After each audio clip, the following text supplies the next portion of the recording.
নির্মল প্রকৃতি, খোলা জলাশয় আর সুষ্ঠু ব্যবস্থাপনায় হরেক প্রজাতির রং বেরঙের বিচিত্র পাখির মেলা। জলবায়ু অভিঘাত মোকাবেলায় জীববৈচিত্র্য সংরক্ষণ ও বিকাশের অনন্য উদ্যোগ মালয়েশিয়ার বিখ্যাত কুয়ালালামপুর বার্ড পার্ক।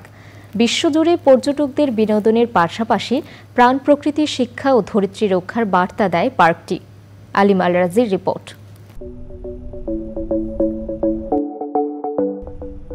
নৈসর্গিক প্রকৃতি, স্বতন্ত্র সভ্যতা সংস্কৃতি এবং জীববৈচিত্র্যে সমৃদ্ধ মালয়েশিয়া দক্ষিণ পূর্ব এশিয়ার অন্যতম সেরা গন্তব্য।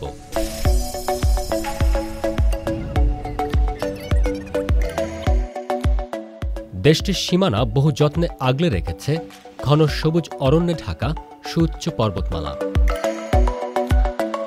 পরিবেশবান্ধব উন্নয়ন ও নানা কর্মসূচিতে জীববৈচিত্র্য রক্ষায় কার্যকর ভূমিকা রাখছে দেশটি। এরই অংশ বিশ্বের অন্যতম বৃহৎ বার্ড পার্ক। 1991 সালে 21 একর জায়গা নিয়ে নির্মাণ করা হয় বার্ড পার্ক।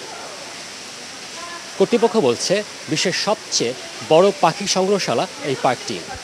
সারা বিশ্বের প্রায় 52 প্রজাতির অনেক পাখি রয়েছে এই পার্কে। মাত্র 33 বছরে এই পার্কটি পর্যটনের অন্যতম আকর্ষণীয় কেন্দ্রে পরিণত হয়েছে। রাজধানী কুয়ালালামপুরে অবস্থিত জনপ্রিয় পাখির পার্কে রয়েছে 200 প্রজাতির 3000-এর অধিক দেশ বিদেশের পাখি।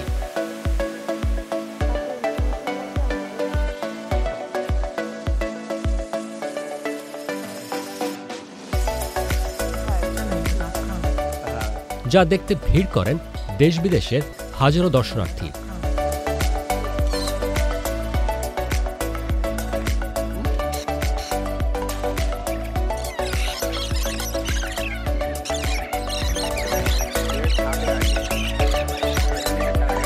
প্রাকৃতিক পরিবেশের অনুকরণ করে পার্কটি এমনভাবে নকশা করা হয়েছে যাতে পাখিরা উন্মুক্ত পরিবেশে স্বাধীনভাবে ঘুরতে পারে।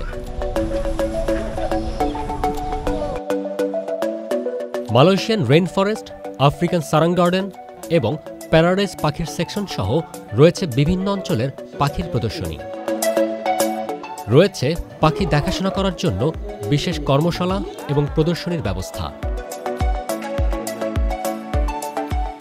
পাখি কেন দরকার আমাদের এই পৃথিবীতে, পাখিকে কেন আমাদের যত্নের সাথে ওদের সংরক্ষণ করতে হবে, সেটা কিন্তু এই পার্কে আসলে বাচ্চারা বুঝতে পারে এবং যারা বড় আছে তারাও জানতে পারে। এই যে পরিবেশের যে ভারসাম্য, এই ভারসাম্যটাকে কিন্তু তারা রক্ষা করছে। এখানে অনেক পাখি নানাভাবে রাখা হয়েছে, কিন্তু মূলত এখান থেকে শিক্ষা নেওয়ার জন্য রাখা হয়েছে এবং একটা ন্যাচারাল পরিবেশ তৈরি করে রাখা হয়েছে। সুতরাং আমরা বাংলাদেশেও কিন্তু চিন্তা করতে পারি এই ধরনের ব্যবস্থাপনা। আমরা কিন্তু এই ধরনের বার্ড স্যাংচুরি অথবা বার্ড এভিয়ারি অথবা এই ধরনের বার্ড পার্ক করতে পারি। পার্কের পরিবেশ আর জীববৈচিত্র্যের শুধু বিনোদনই নয়, পাখির প্রজাতি এবং সংরক্ষণ শিক্ষার পাশাপাশি এসব বিষয়ে এখানে নিয়মিত অনুষ্ঠিত হয় আলোচনা এবং সেমিনার।